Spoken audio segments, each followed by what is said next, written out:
So beginning with the second night, you've really got this pattern set where Shahrazad and her sister will begin each evening with the king there, and the sister will prompt Shahrazad with the question, won't you entertain us with one of your lovely stories?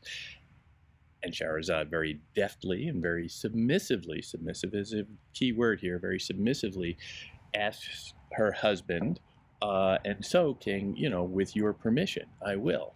And the king, seemingly very, responsibly and judiciously, well, sure, I'm going to be fair about this. Really, he's just hooked. He wants to hear the story, too. He wants to figure out how it ends. And he will respond, as he does, at the beginning of the first night, saying, the king added, let it be the conclusion of the story of the demon and the merchant. He says, well, yeah, let's, you go on, but let's keep it orderly, let's keep it contained. I want to maintain some control over this.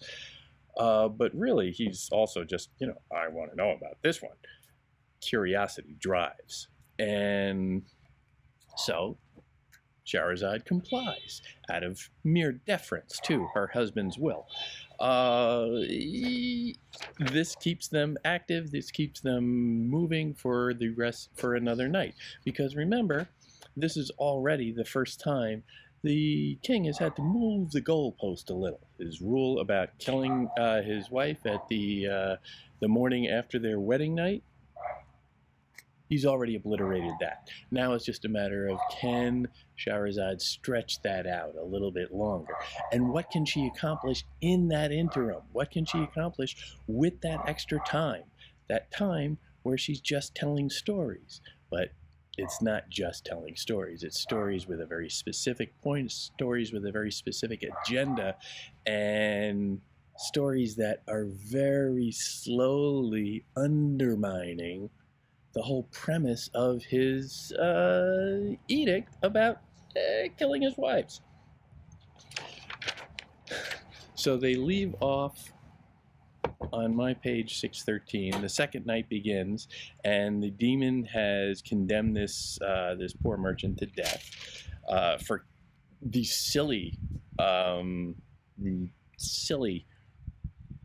crime. Well, it's not silly, but for the demon is mad that the merchant killed his son, killed the demon's son, by just hitting him with a date pit.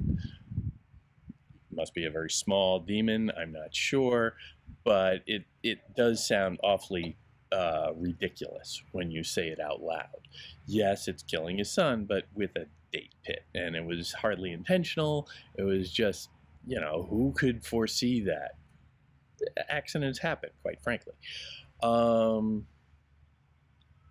Sorry. Teabag.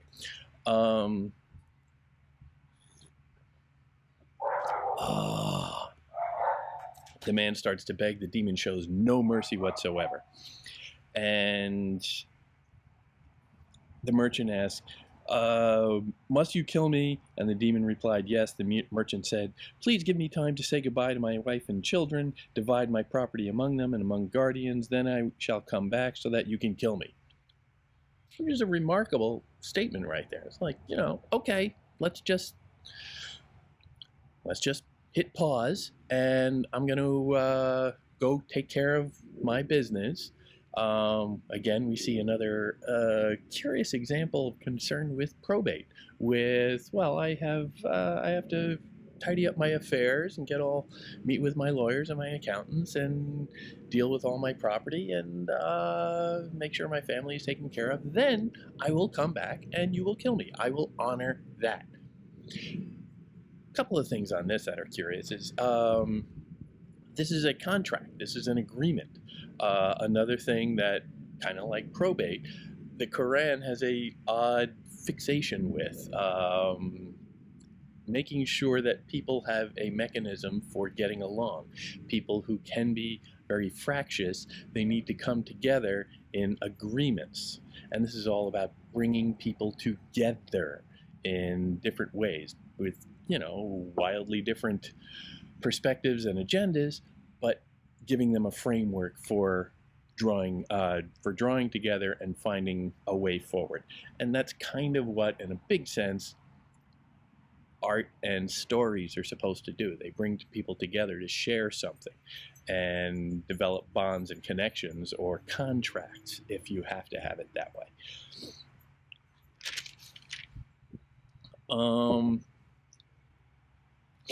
But also just the dedication or the submission of, okay, the merchant says, all right, I will do this.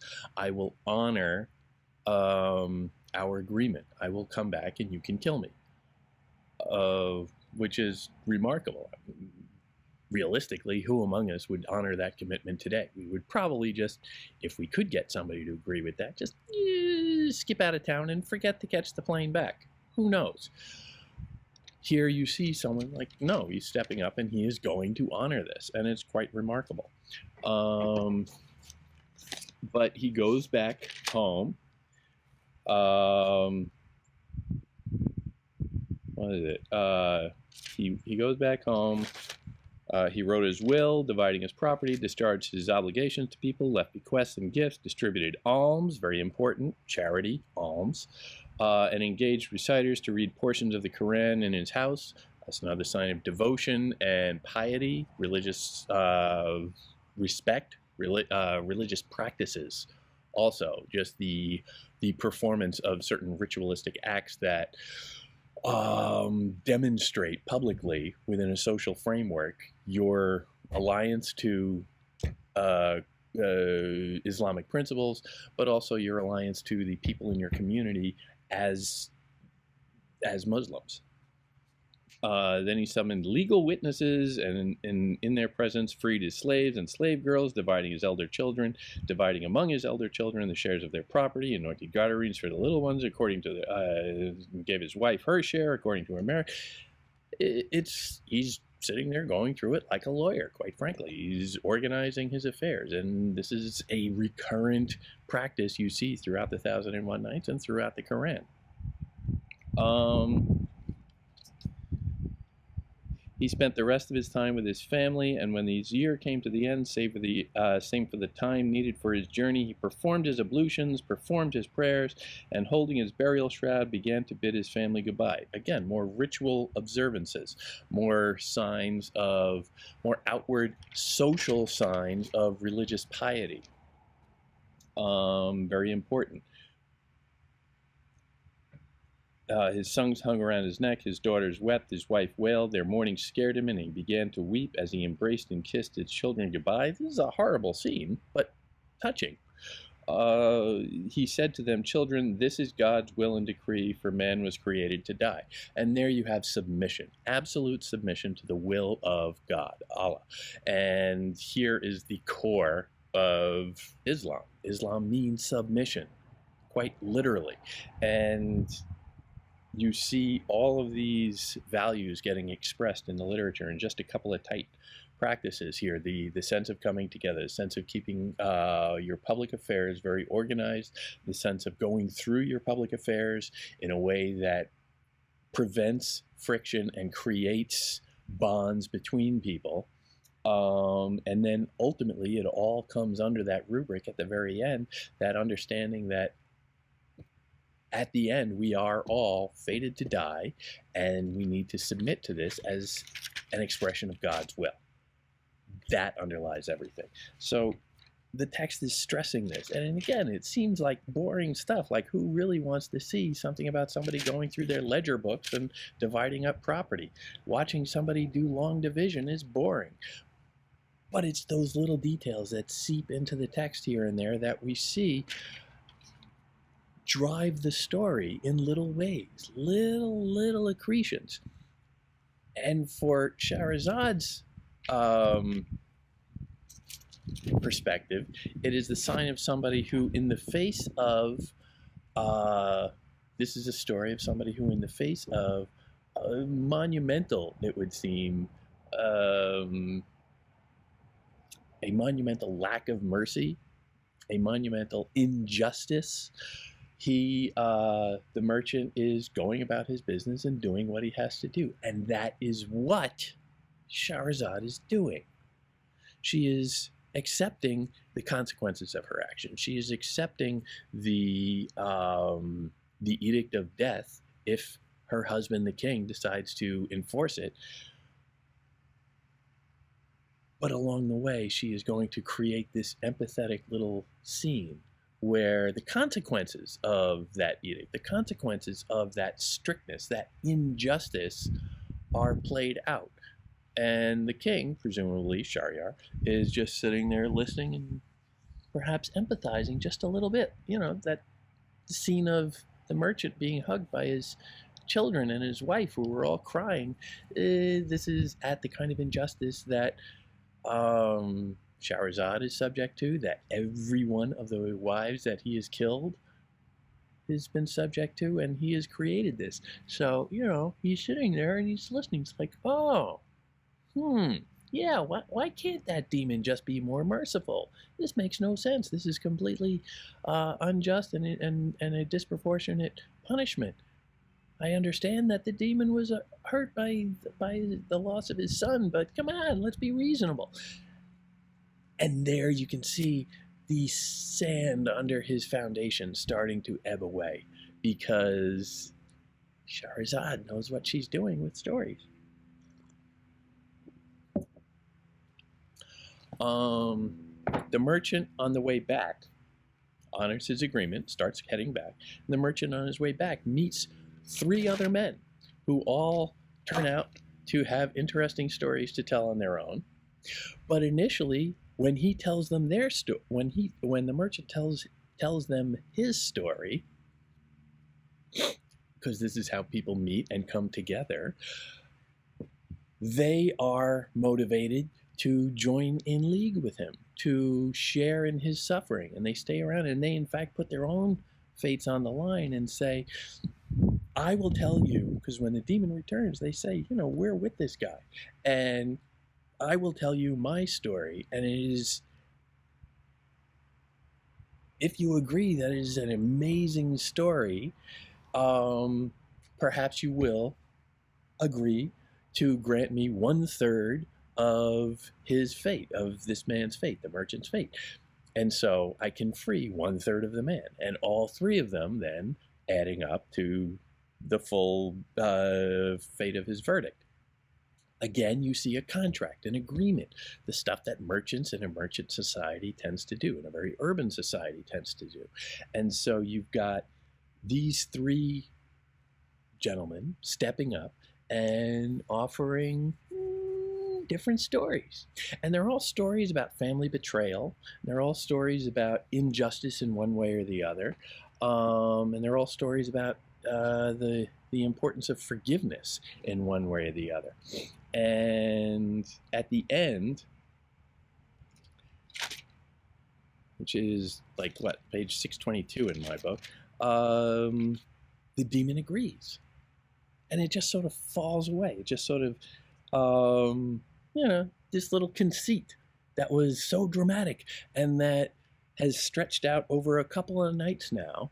A couple of nights of Shahrazad drawing out her own punishment.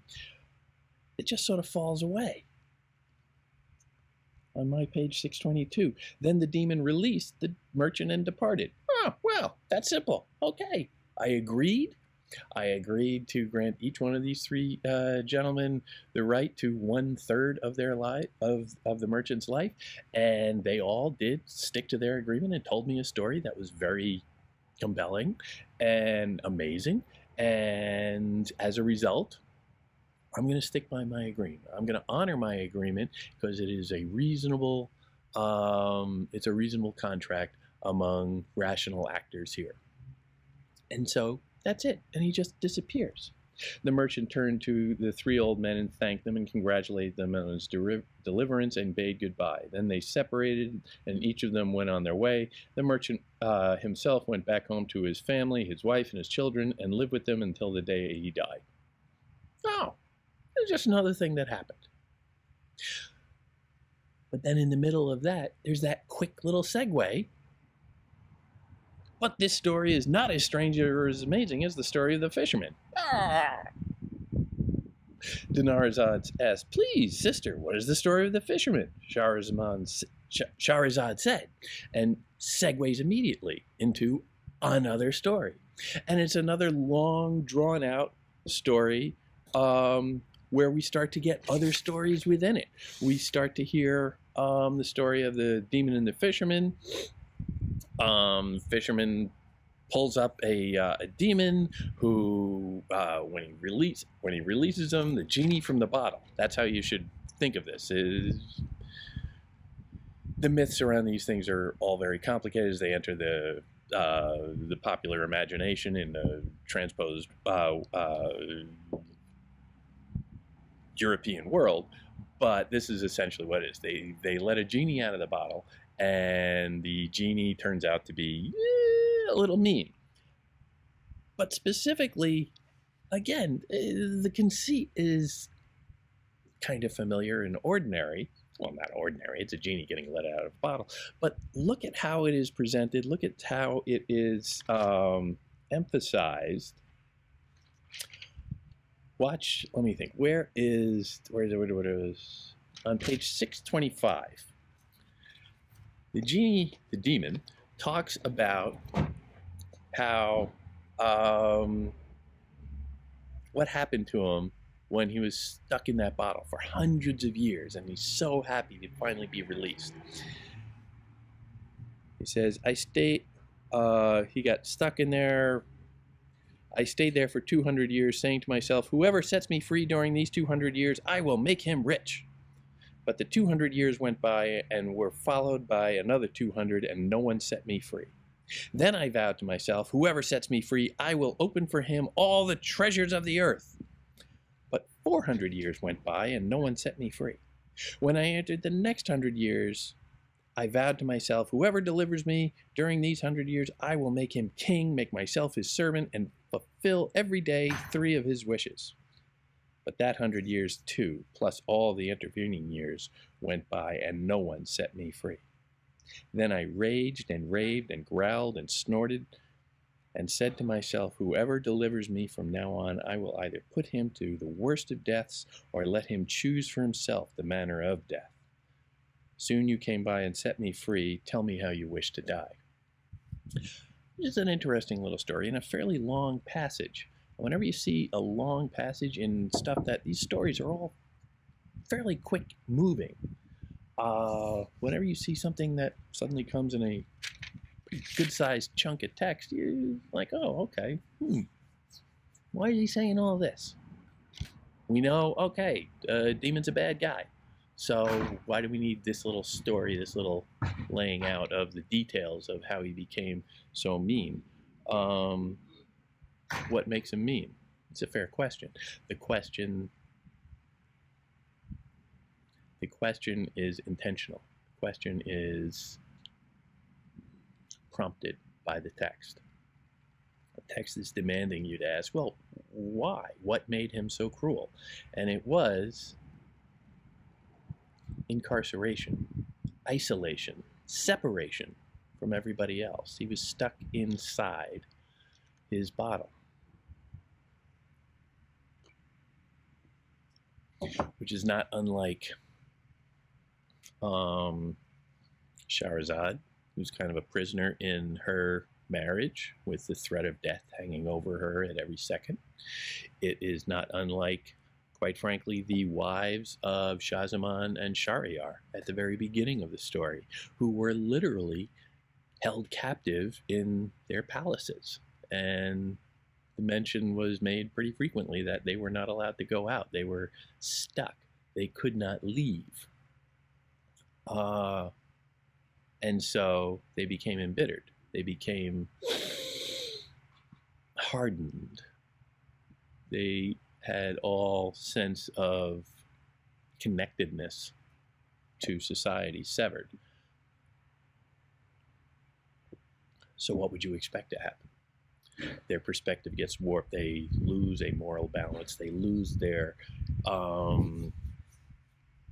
participation in community, and so they lose that sense of obligation to other people, other creatures. that sense of integration within a community that keeps us all sort of bounded.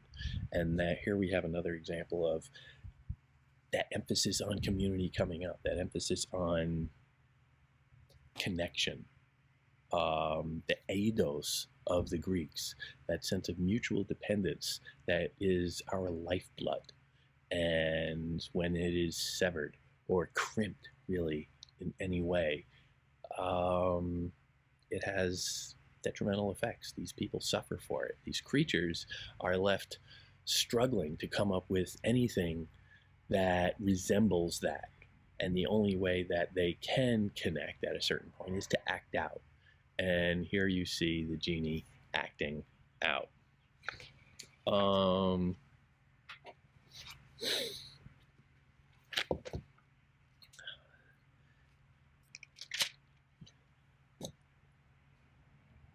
The genie or the demon and the fisherman have a couple of back and forths, but at a certain point, the fisherman said, this is my page 627, the fisherman said, you are lying, your situation is and mine is like that of the Yunan and of King Yunan and the sage Dubin, like the story of. The demon asked, what is their story? The fisherman said. Curiosity again, always there, always reliable, but now you have characters within a story telling a story. And so we're starting to see this nesting doll pattern, this repeated trope of integration of one frame is no longer a frame, but the interior, while another frame is superimposed upon it, and you get this, the French would call it a mise en abîme, and an almost eternal perspective where you're never quite sure who is telling the story, because you have now the story of King Yunan and the sage Duban, who will tell little stories of their own within it.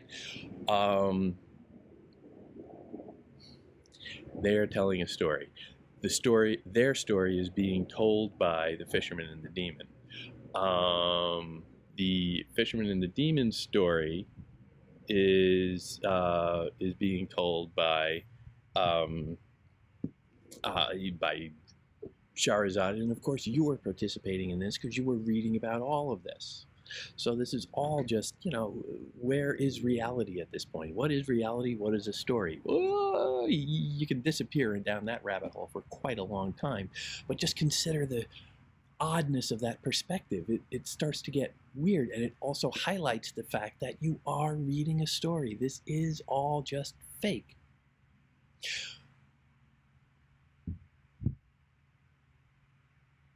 Or is it more real than anything? That sounds trite, and it is, but these are the considerations that, in a world where you're not terribly certain, in the medieval world, you're not terribly certain of an awful lot going on around you, but there's a lot of activity happening. You can't trust always what you see. You're trying to read nature in different ways, read the world, and try and understand, well, I believe,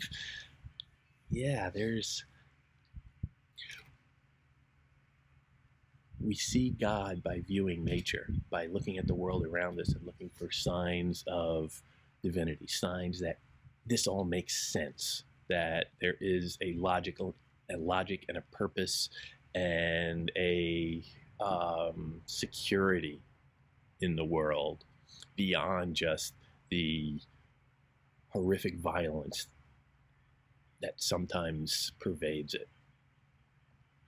And looking for that is a key,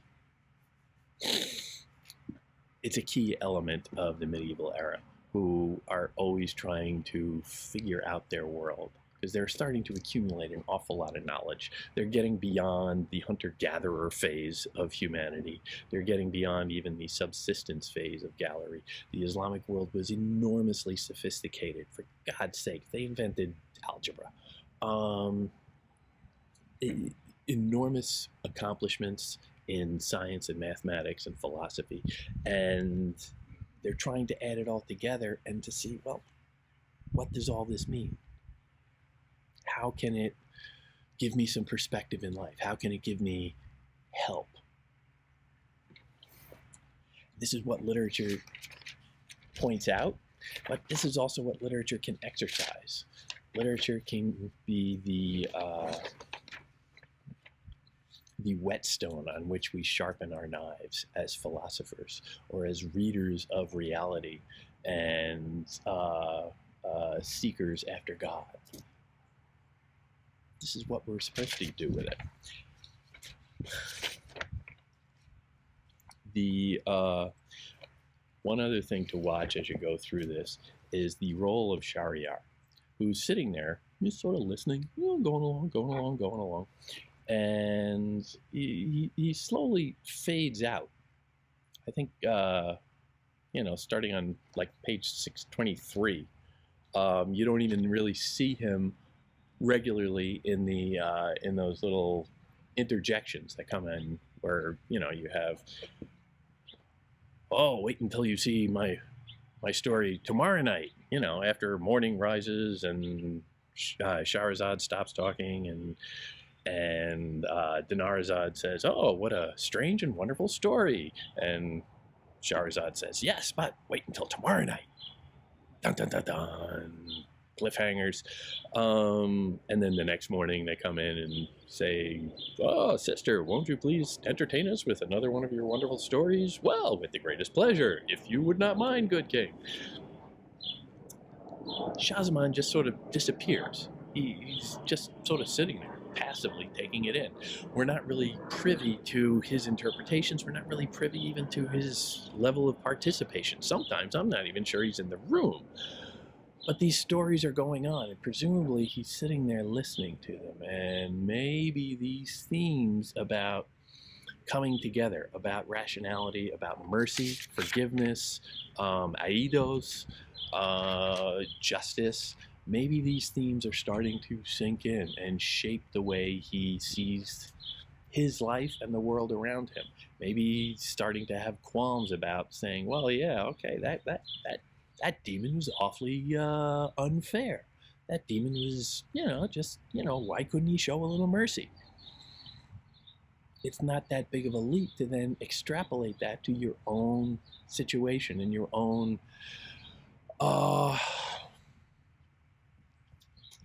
culpability, your own blame.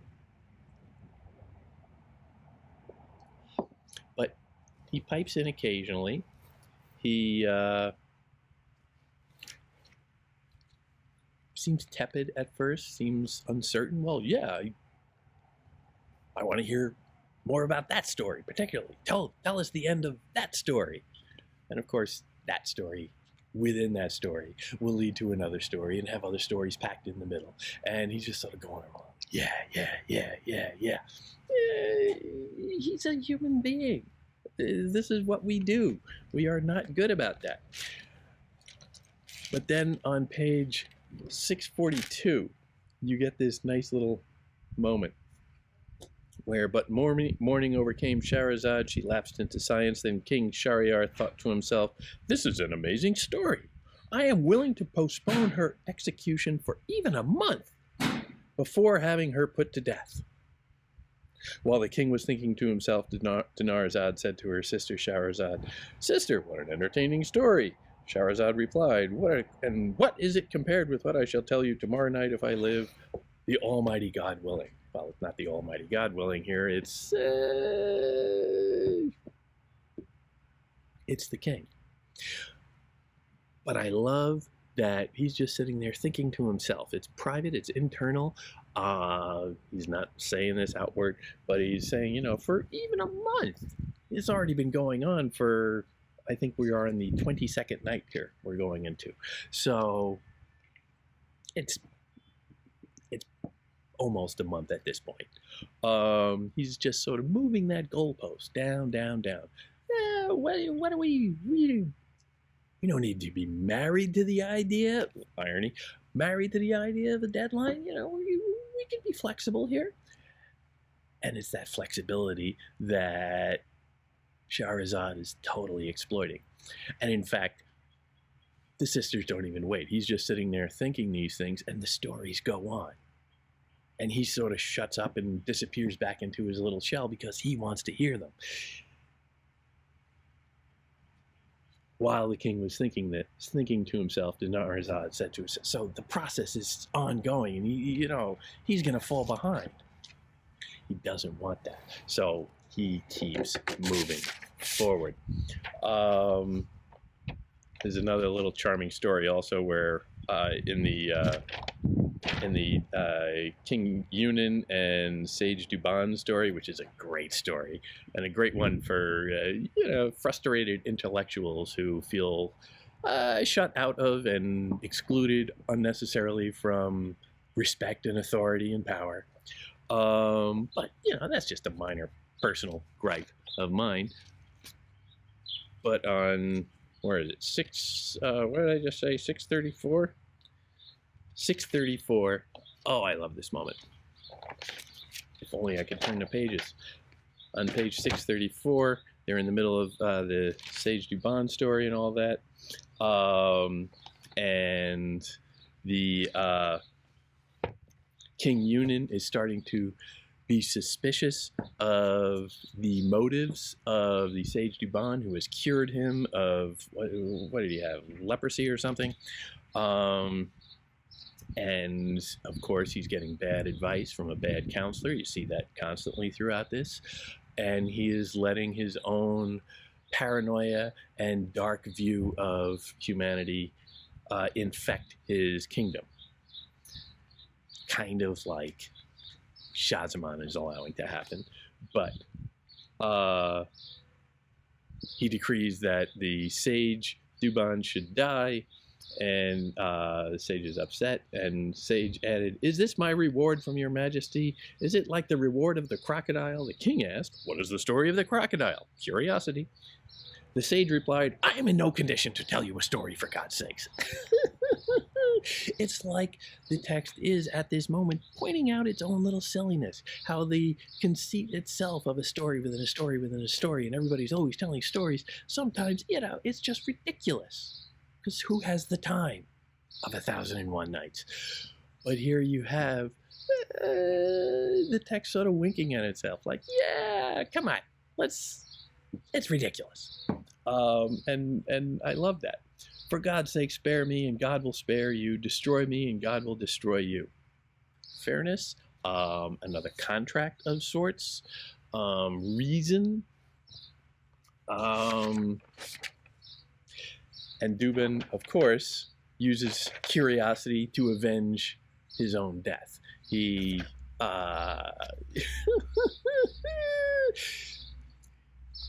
he makes the king go and read a book. After he's killed him, goes and turns pages on this old mysterious book of spells or something to try and find secrets of whatever. And he's turning the pages, turning the pages, turning the pages. And then suddenly he realizes, of course, the pages are poisoned. So as he's turning the pages, it is soaking into his fingertips, and he's licking his fingers to turn the pages, and that's getting on his tongue. And it's a contagion that is spreading, and he dies. He dies of curiosity.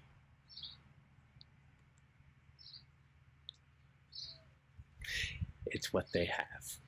It's what books have. It is the ultimate weapon. It is what, after all of the power that the king has and wields and uses to unjustly punish the sage Dubin, the intellectual Dubin,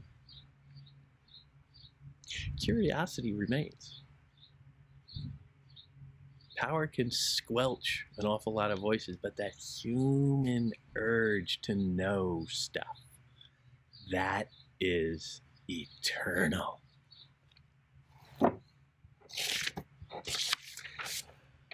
Oh, yeah.